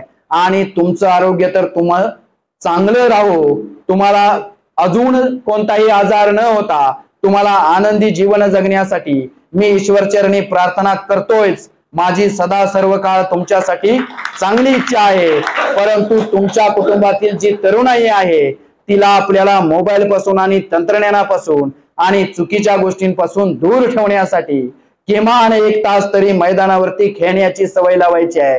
किमान 1 तास व्यायाम असेल, खेळ असेल, सायकलिंग असेल, रनिंग असेल, वॉकिंग असेल, किमान 1 तास मैदानावरती देऊन त्यांनी घाम गाळला पाहिजे, याच्यासाठी प्रयत्न करायचा आहे। कारण की आपलं मनगट आणि मेंदू जर तंदुरुस्त असेल तर आपण काम सुद्धा चांगल्या दर्जाचं करू शकतो। येणाऱ्या काळामध्ये आपल्याला आपलं आरोग्य सुद्धा चांगलं जपायचं आहे आणि पृथ्वीचं आरोग्य सुद्धा चांगलं ठेवायचं आहे। 30 लाख लोकसंख्येसाठी फक्त 5000 पोलीस काम करतात, म्हणजे लोकसंख्येच्या प्रमाणामध्ये पोलिसांची संख्या ही कमी आहे। पोलिसांवरती अतिरिक्त कामाचा ताण आहे। अशा वेळेला तुम्ही प्रत्येकाने साध्या वेशातील पोलीस म्हणून एकमेकांना मदत करणं गरजेचं आहे। तुमच्या सुरक्षिततेसाठी तुम्ही प्रयत्न करणं गरजेचं आहे। जे ज्येष्ठ नागरिक एकटे राहतात, आपल्या कुटुंबियांपासून दूर राहतात, त्यांना अडचणी आहेत, त्यांनी सोसायटीचे चेअरमन असतील, पदाधिकारी असतील, सचिव असतील, यांना व्यवस्थित माहिती देणं गरजेचं आहे। सुरक्षा रक्षक असतील, त्यांना सुद्धा व्यवस्थित माहिती देणं गरजेचं आहे। तुम्हाला भेटायला येणाऱ्या व्यक्तीची तुम्हाला कॉल करून पूर्णतः शहानिशा केल्याशिवाय, खात्री केल्याशिवाय तुमच्या घरी त्यांना सोडता कामा नये, अशा प्रकारच्या सूचना तुम्ही द्यायच्या आहेत। तुमच्या दरवाजाला तुम्ही सेफ्टी डोअर लावून घ्यायचा आहे। तुमच्या दरवाजाच्या बाहेर सुद्धा कॅमेरा लावून घ्यायचा आहे। सोसायटीमध्ये कॅमेरे लावलेले नसतील त्यांना सुद्धा कॅमेरे लावण्यासाठी आपण सांगायचं आहे। अशा पद्धतीनं कॅमेरामध्ये तुम्हाला दिसणारा व्यक्ती जर तुमच्याकडे येणारा असेल, तुमच्या ओळखीचा असेल, तरच तो तुमच्या घरामध्ये त्याला प्रवेश द्यायचा आहे। अनोळखी व्यक्ती प्लंबिंग काम करण्यासाठी, वेगवेगळ्या माध्यमातून पार्सल देण्यासाठी, कुरिअर देण्यासाठी, जेवण पोहोचवण्यासाठी तुमच्याकडे येत असेल तर त्याची खात्री सोसायटीच्या गेटवरती झाली पाहिजे, सुरक्षा रक्षकाने केली पाहिजे, तुमच्याकडे कॉल करून सुद्धा झाली पाहिजे। त्याचबरोबर सकाळच्या वेळेमध्ये तुम्ही व्यायामासाठी, रात्रीच्या वेळी तुम्ही एकटे बाहेर पडत असाल तर तुमच्या मौल्यवान वस्तू यांची चोरी होणार नाहीये, याची जबाबदारी तुमची आहे। त्याच्यासाठी तुम्ही सावधान आणि जागरूक राहणं गरजेचं आहे। त्याचप्रमाणे महिला ज्या वेळेला बाहेर पडत असतात त्यावेळेला आपले दागिने यांची चोरी होणार नाहीये, दागिने कोणीतरी खेचून घेऊन जाणार नाहीये। 2 व्हीलरवरून 2 हेल्मेटधारी येऊन तुमच्याशी काहीतरी बोलण्याचा प्रयत्न करून, बोलण्यामध्ये गुंतवून, प्रश्न विचारून तुमच्या गळ्यातील दागिने खेचून घेऊन जाणार नाहीये, याच्यासाठी आपण सावधान आणि जागरूक राहणं गरजेचं आहे। आपण महाराष्ट्रामध्ये राहतो, महाराष्ट्रामध्ये छत्रपती शिवाजी महाराजांचा आदर्श आणि स्वाभिमान आपण सर्वांनी आत्मसात केलेला आहे। अशा पद्धतीनं आपण आपल्याकडे कोणता तरी चोर येत असेल, आपल्याला फसवणूक करण्यासाठी येणारा व्यक्ती असेल तर आपण सावधान राहणं गरजेचं आहे। त्याच्या प्रयत्नामध्ये तो सफल होणार नाहीये, याच्यासाठी प्रयत्न करायचा आहे। आणि एकटा व्यक्ती हा ताकदवर नसतो। 10 व्यक्ती एकत्र आले तर ते अधिक ताकदवर होऊ शकतात, 100 व्यक्ती एकत्र आले तर ते सर्वात ताकदवान होऊ शकतात। त्यामुळे आपल्याला सामूहिक ताकद निर्माण करायची आहे। पोलीस तुमच्यापर्यंत पोहोचण्यासाठी किमान 15 मिनिटे, अर्धा तास वेळ जात असतो, पण तुमच्या आजूबाजूला समाजामध्ये तुम्ही ज्या वेळेला वावरत असता त्यावेळेला तुम्ही ही जागरूक आणि जबाबदार नागरिक होऊन एकमेकांना मदत करण्याची आपल्याला सवय लावायची आहे। आपल्या मोबाईलचा, तंत्रज्ञानाचा सुद्धा आपण चांगल्या पद्धतीने वापर करायचा आहे। पोलिसांना माहिती देण्यासाठी सुद्धा आपण प्रयत्न करायचा आहे। पोलीस आपल्याला प्रश्न विचारतात, पोलीस आपल्याला पोलीस स्टेशनला बोलवून घेतात म्हणून आपण माहिती देण्याचा किंवा त्या प्रकारची माहिती जमा करण्याचा प्रयत्न करत नाहीये, पण पोलीस प्रश्न विचारत असतात जेणेकरून तुमच्याकडून काहीतरी माहिती पोलिसांना मिळेल म्हणून तो भाग असतो। अशा पद्धतीनं आपण तो टाळण्याचा प्रयत्न करू नये जेणेकरून भविष्यामध्ये सुद्धा आपल्याला कोणीतरी अडचणीमध्ये अशी मदत करावी अशी जर तुमची इच्छा असेल तर तुम्ही सुद्धा सुस्थितीमध्ये असताना इतरांना मदत करण्याची सवय लावायची आहे। आणि 15 ऑगस्ट 26 जानेवारी या दोनच दिवशी आपण देशभक्त होऊन चालणार नाहीये। येणाऱ्या काळामध्ये प्रत्येक क्षणाला प्रत्येक वेळेला आपल्याला देशभक्ती आपल्या मनामध्ये जपणं गरजेचं आहे आणि ती आपल्या कृतीतून व्यक्त करणं गरजेचं आहे। अशा प्रकारे आपण सर्वजण देशासाठी समाजासाठी योगदान देऊया।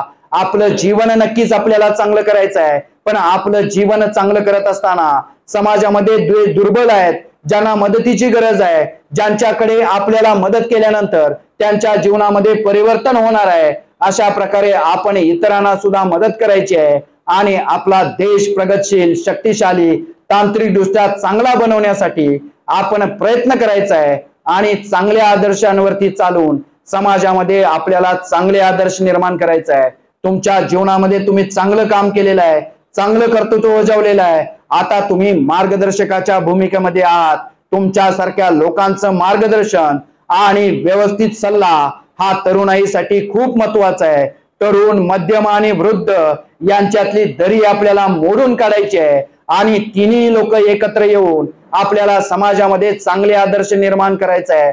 तरुणाईला प्रेरणा देऊन तरुणाईला चांगलं काम करण्यासाठी प्रेरित करायचं आहे, कारण की तरुण हेच देशाचं भविष्य आहे आणि तरुण हेच देशासाठी महत्वाचे आहेत। त्यामुळे तरुणाईला आपल्याला मार्गदर्शन करून चांगल्या मार्गावरती दिशा द्यायची आहे, चांगल्या मार्गावरती त्यांना काम करण्यासाठी प्रेरित करायचं आहे आणि आपला देश आपल्याला शक्तिशाली बनवण्यासाठी आपण प्रयत्न करायचा आहे। ही व्यवस्था चांगली घडवण्यासाठी बाहेरून कोणीही येणार नाहीये, एकटा व्यक्ती ही व्यवस्था चांगली नाही करणार, ती चांगली करण्यासाठी समाजातील प्रत्येक व्यक्तीने योगदान देणं गरजेचं आहे। महात्मा गांधीजी म्हणतात की एका व्यक्तीने मला 1 लाख रुपये देण्यापेक्षा 1 लाख व्यक्तींनी 1-1 रुपया दिलेला मला अधिक आनंद वाटेल। त्याप्रमाणे काही ठराविक व्यक्तींनी बलिदान देण्यापेक्षा ठराविक व्यक्तींनी समाज सुधारण्यासाठी प्रयत्न करण्यापेक्षा आपण प्रत्येकाने चांगली कृती करून ही व्यवस्था चांगली करण्यासाठी प्रयत्न करूया आणि आपण स्वतःपासून सुरुवात करून ही व्यवस्था चांगली घडू शकते हा सकारात्मक विचार करूया आणि अशा प्रकारे कृती केल्यानंतर नक्कीच बदल घडेल याच्यावरती मला विश्वास आहे। चला आपण सर्वजण मिळून बदल घडवूया। जय हिंद, जय भारत, जय महाराष्ट्र। काही प्रश्न असतील तर विचारू द्या। जागृत नवी मुंबईकर अभियान या अभियानाअंतर्गत आपले डॉक्टर विलास वाणी साहेबांनी अतिशय मोलाचं मार्गदर्शन केलं। मित्रांनो, आम्ही सर्वजण वृद्ध आहोत, ज्येष्ठ आहोत, पण ज्येष्ठांना सुद्धा मार्गदर्शन करणारा एक तरुण आपल्या समोर उभा आहे आणि मला अभिमान वाटतो त्यांच्या भाषेवर इतकं मोठं प्रभुत्व आहे। ते कुठेतरी प्राध्यापक वगैरे व्हायला हवे ते प्रत्येक पोलीस अतिशय चांगली गोष्ट आहे। त्यामुळे आपल्याला मार्गदर्शन आणि त्यांनी प्रत्येक क्षेत्रात डॉक्टरेट मिळवली आहे। त्यांनी आपल्याला काय सांगितलं, समाज कुटुंब आणि देश आपण कसं चालायचं कसं वागायचं। आपण सर्वजण ज्येष्ठ आहोत आणि अनुभवी आहात आणि तुम्ही काय करायचं, मुलांना कसं सांभाळायचं, कसं शिक्षण द्यायचं, कशा प्रकारे वागायचं समाजामध्ये, असं त्यांनी आपल्याला अतिशय मोलाचं मार्गदर्शन केलेलं आहे। मला वाटतं कोणाला काही प्रश्न असेल तर ते विचारू शकतात का साहेब? तर कोणाला काही प्रश्न वगैरे आहेत का? हा द्या। आपण आता बाजारातून ऑनलाईन बऱ्याच वस्तू मागवल्यानंतर ते ऑनलाईन पेमेंट करण्यासाठी कोण दाखवतात याच्यावर तुम्ही पैसे ट्रान्सफर करा, तर ते करणे योग्य आहे की नाही?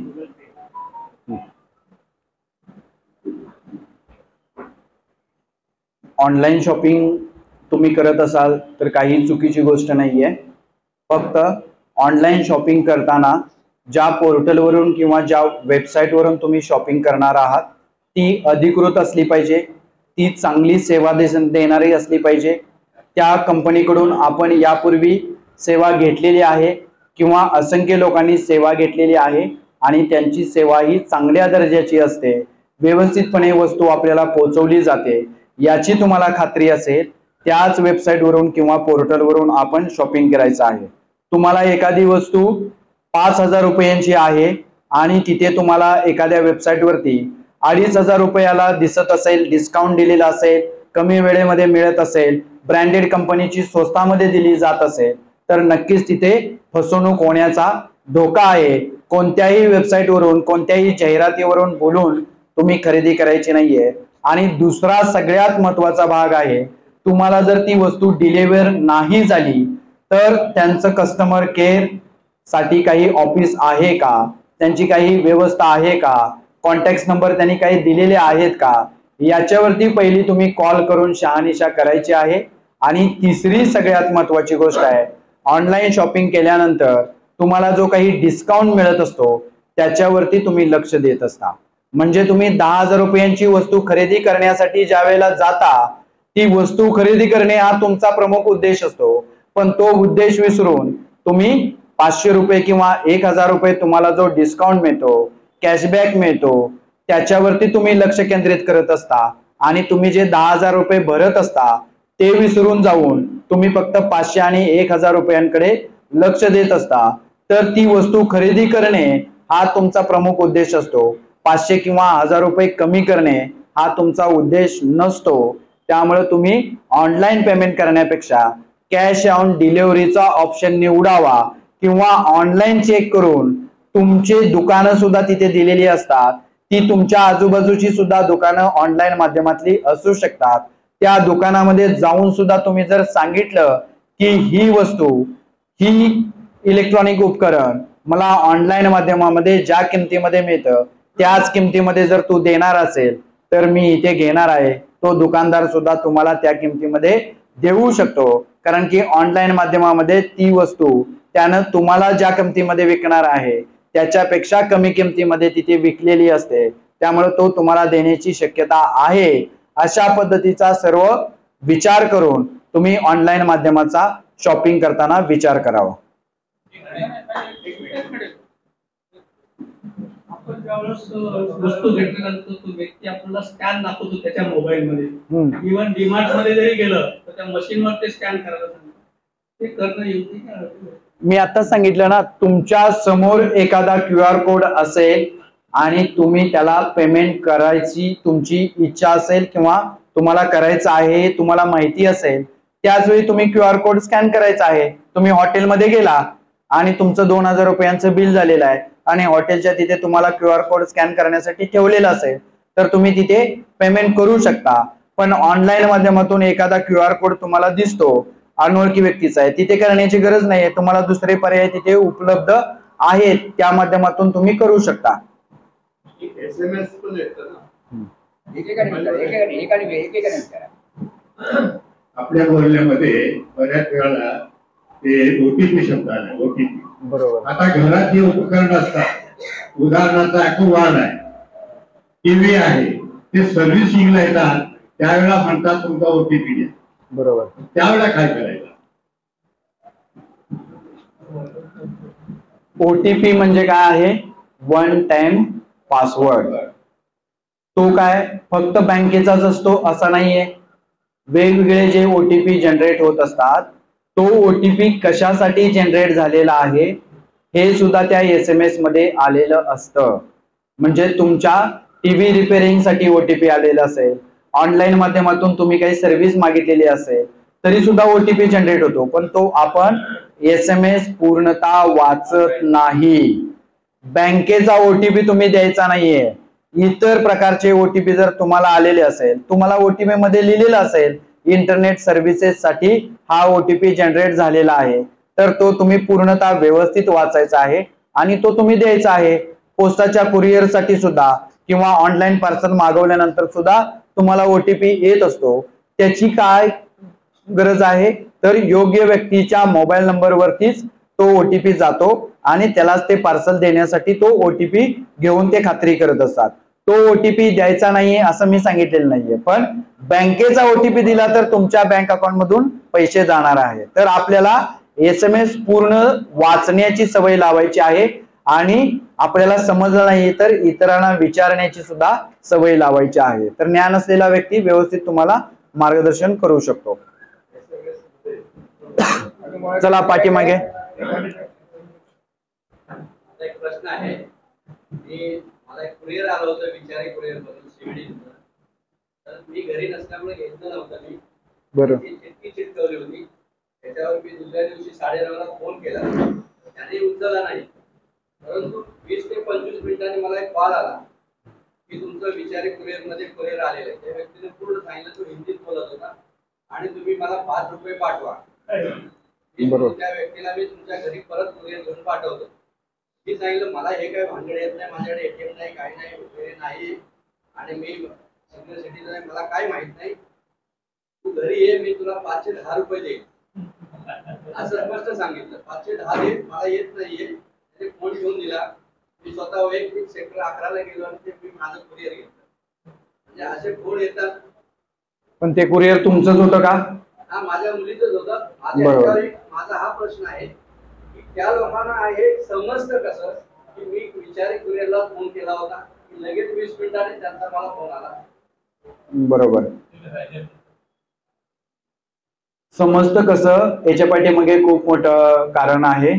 तुम्ही ऑनलाईन माध्यमातून ज्या सगळ्या सेवा घेता त्या विकत घेतलेल्या नाहीयेत.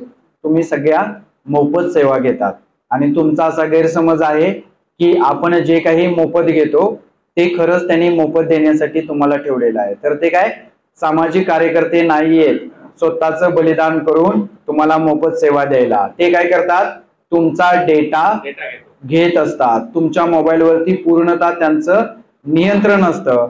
तुम्ही जे काही ऍप डाउनलोड केलेले आहेत ते ऍप डाउनलोड केलेले चालू करण्यासाठी तुम्ही सर्व परमिशन दिलेले आहेत, त्यांच्या सर्व टर्म्स अँड कंडिशन ऍक्सेप्ट केलेले आहेत. त्यामुळे तुम्ही मोबाईलवरती जी काही कृती करता त्या कृतीचं नियंत्रण दुसऱ्या व्यक्तीकडे सुद्धा आहे. त्यामुळं तुमचा मोबाईल हा सुरक्षित नाहीये. त्याचप्रमाणे तुमचा डेटा सुद्धा हा सुरक्षित नाहीये आणि त्यामुळे तुमची सर्व माहिती समोरच्या व्यक्तीकडे जात असते. पण दुसरी महत्वाची गोष्ट तुम्ही जी केली की तू माझ्या घरी ये आणि माझ्याकडून तुला पैसे घेऊन जायचे असतील तर तू जा, अशा पद्धतीनं तुम्ही ऑनलाईन जो कॉल येतो किंवा संपर्क केला जातो त्याच्यावरती विश्वास ठेवायचा नाहीये. प्रत्यक्ष मला भेट, मला सांग, आपण ती कार्यवाही करू. म्हणजे तुम्ही स्वतः वेळ घ्यायचा आहे, त्या व्यक्तीच्या सांगण्याप्रमाणे कृती करायची नाहीये. म्हणजे त्यांचं कुरिअर सुद्धा त्यांना मिळालं, तो व्यक्ती संपर्क करणारा त्यांच्याकडे आला नाही आणि आर्थिक फसवणुकीपासून सुद्धा त्यांचा बचाव झालेला आहे. तर अशा प्रकारे हे उदाहरण खूप चांगलं आहे की जर तुम्ही विचार केला आणि व्यवस्थितपणे कार्यवाही केली तर तुमच्या सोबत असा फ्रॉड होणार नाहीये. चला शेवटचा एक प्रश्न विचारा.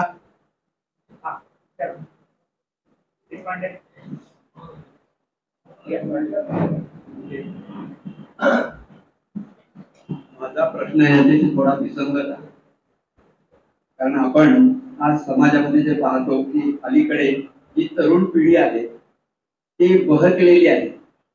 कारण एक विचार असतो, श्रमाशिवाय संपत्ती, नीतीशिवाय व्यापार, तत्वाशिवाय राजकारण, विवेकाशिवाय विचार आणि संस्काराशिवाय शिक्षण हे व्यर्थ.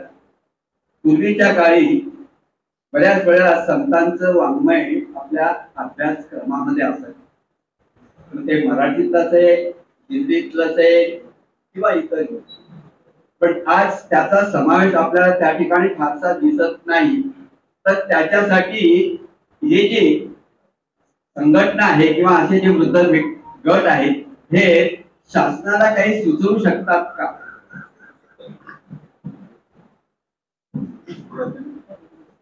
हा माझ्या पोलीस दलाशी संबंधित प्रश्न नाहीये, पण मला असलेल्या माहितीनुसार मी तुम्हाला सांगू इच्छितो की शासन कोणतीही योजना तयार करत असतं, कोणताही कायदा तयार करण्यापूर्वी तो त्याचा मसुदा बनवला जात असतो आणि मसुदा ज्या वेळेला बनवला जातो त्यावेळेला तो नागरिकांसाठी वाचनासाठी खुला ठेवलेला असतो. नागरिकांकडून प्रतिक्रिया मागवलेली असतात. तर आता तुम्हाला राज्य पातळीचा किंवा देश पातळीचा विचार करण्याची गरज नाहीये.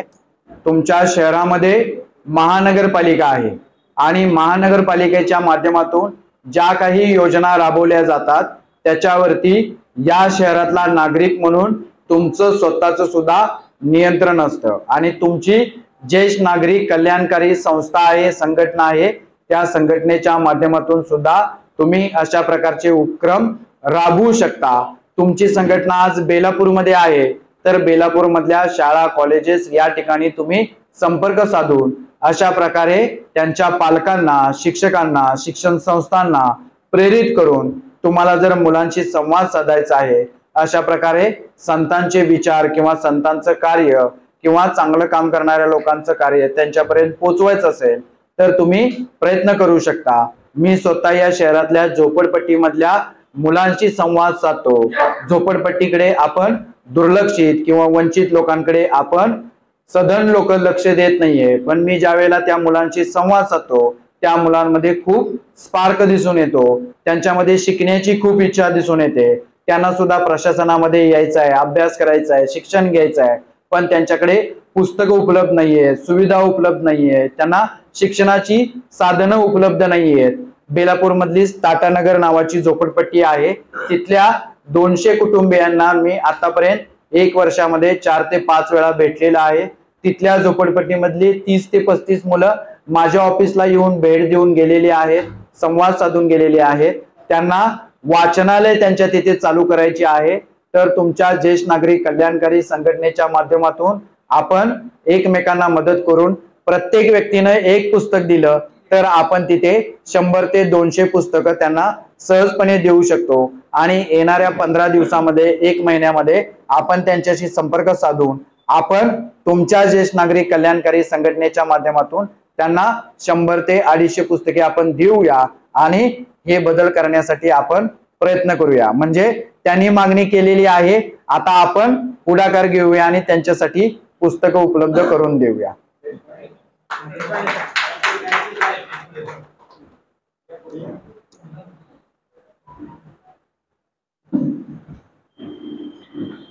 आपलं हे जे जागरूकता अभियान आहे याची खरोखर नितांत आवश्यकता होती आणि याच्याबद्दल मी आपले पहिल्यांदा आभार मानतो.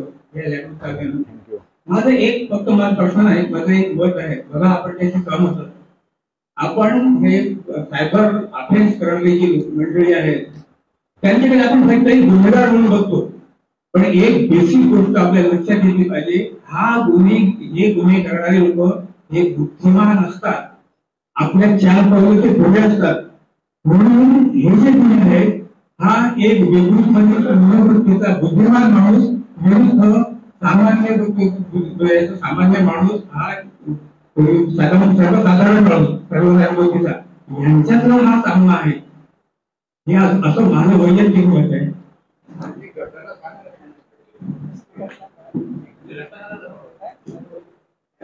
काकाने जे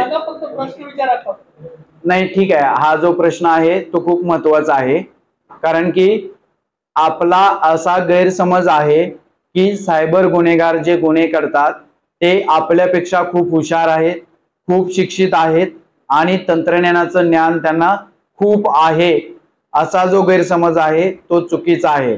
सायबर गुन्हेगार हे प्रगतशील आणि शिक्षित लोक सुद्धा आहेत, प्रगतशील देशामधले सुद्धा आहेत. त्याचप्रमाणे ज्या शहरामध्ये प्रगती झालेली नाहीये अशा शहरातून सुद्धा आहेत. ज्या राज्यांची प्रगती झालेली नाहीये, जसं आपल्या देशांमधील झारखंड राज्य असेल किंवा जे आदिवासी वंचित प्रदेश असेल त्या राज्यातून सुद्धा ते गुन्हे करणारे आहेत.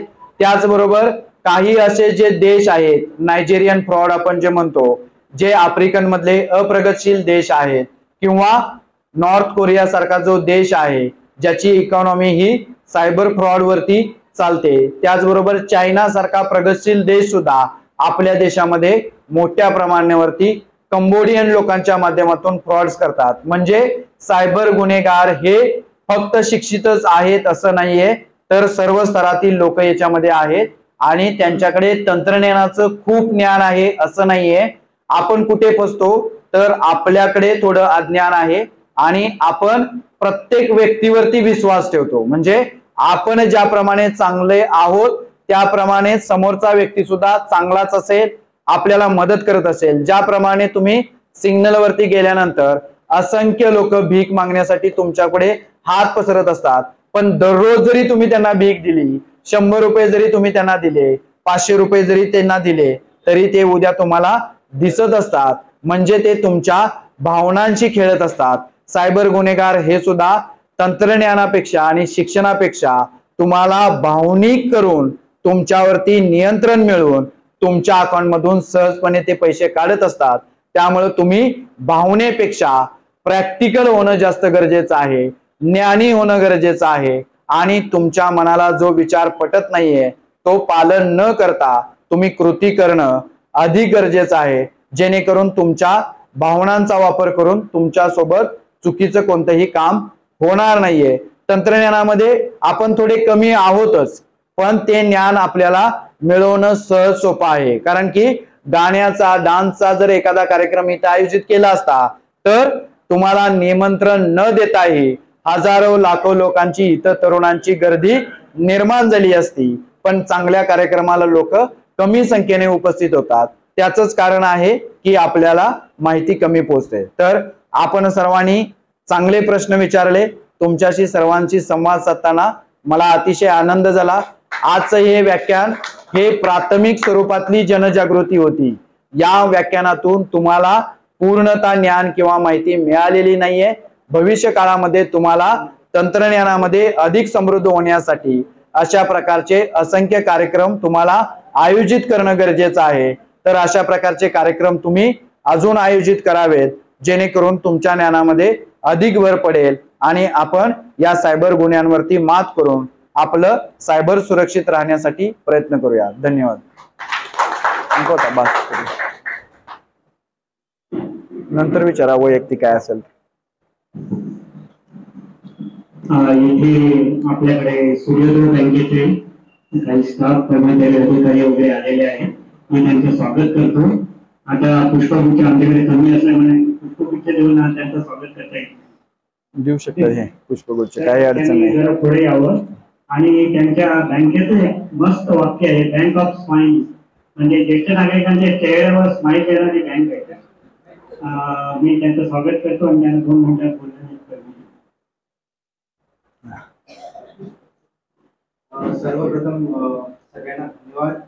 आणि जसं माने सरांनी सांगितलं की आपण सर्वांनी जागरूक होणं खूप गरजेचं आहे आणि सर्व नागरिकांची जबाबदारी आहे. त्याचप्रमाणे आमचं जे हेड ऑफिस आहे ते बेलापूर सेक्टर 11 येथे असून आम्हीही जागरूक नवी मुंबईकर अभियानाला पाठिंबा देण्यासाठी आम्ही पुढे आलेलो आहोत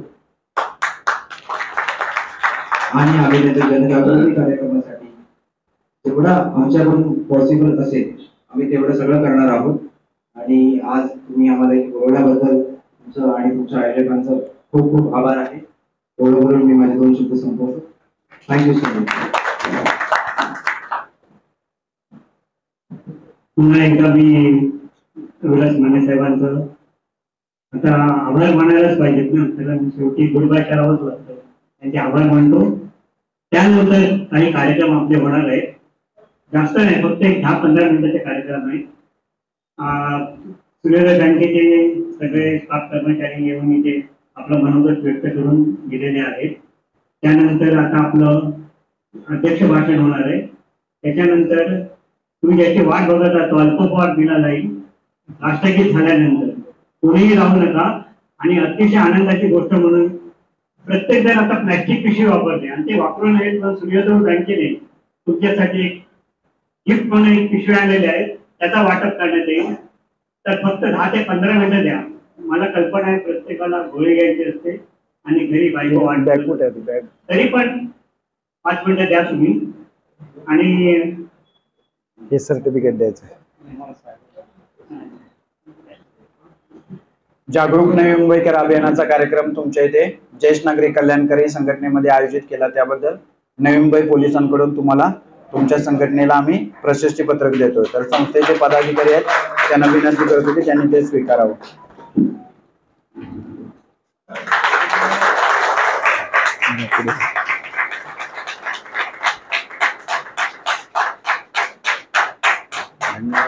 नमस्कार.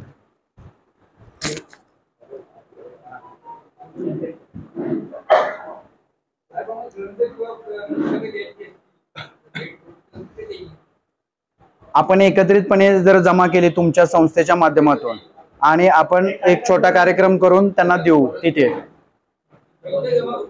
हा हा शाळा कॉलेजच्या मुलांसाठी उपयोग येतील आणि अवांतर वाचनाचे असतील तरी चालतील.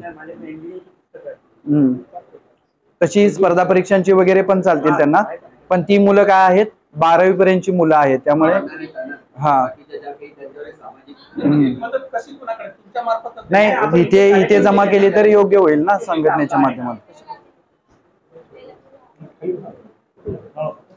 आम्ही महाराष्ट्र ज्येष्ठ नागरिक महासंघातर्फे आपली ज्येष्ठ नागरिकांची प्रेस कॉन्फरन्स आहे. ज्येष्ठ नागरिकांसाठी बनवलेली पुस्तक आहे ते साहेबांना सप्रेम भेट म्हणून देतो.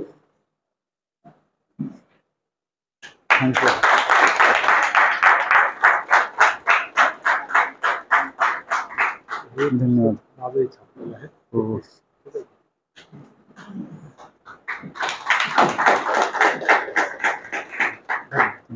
आजच्या कार्यक्रमासाठी आपले सामाजिक कार्यकर्ते संजय वगैरे इथे आलेले आहेत आणि त्यांनी आजच्या या कार्यक्रमाला एक स्वीट बॉक्स दोन दिलेले आहे. त्यांच्यासाठी एकदा जोरदार टाळ्या वाजवा. मी थांबायचं का जाऊ आता? हा ठीक.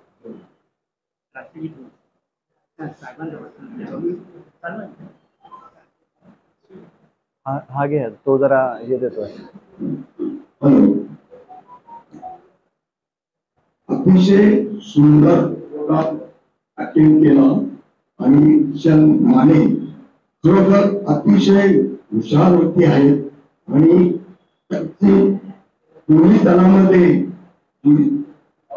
जे काम केलेलं आहे ते अतिशय सुंदर आहे. आणि त्यांनी जे काही आम्हाला सांगितलं सायबर कॅफेचं OTPचं आम्हाला जे माहिती नव्हतं ते सर्वांनी आपल्याला अतिशय सुंदर शब्दांनी आणि खरं न अडखळता न बोलता त्यांची ती भाषाशैली आहे अतिशय सुंदर आहे. मी सांगतो ना की खरोखर सांगतो मी जसं डॉक्टर बाबासाहेब आंबेडकरकडे जसे डिग्र्या होत्या तसे थोडे का होत नाही पण यांच्याकडे खूप सारं हे आहे. अशा व्यक्ती आपल्याला लाभलेली आहे त्याबद्दल आमच्या ज्येष्ठ नागरिक कल्याणातर्फे मी अतिशय त्यांचं मनोबल व्यक्त करून आणि अशी माणसं या समाजात वावरतात आणि पोलिसां अशी व्यक्तिमत्व आहे त्याबद्दल धन्यवाद देतो आणि माझे 2 शब्द. हॅलो सर, जरा तुम्ही आम्हाला इतकं सहकार्य केलं. एक 5 मिनिटं फक्त सहकार्य केलं. मी अध्यक्ष महोदयांना 2 मिनिटं बोलण्याची विनंती करतो.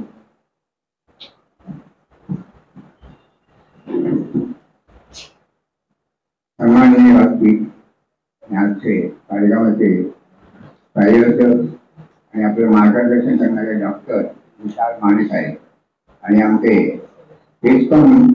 मुंबईचे सचिव सुरेश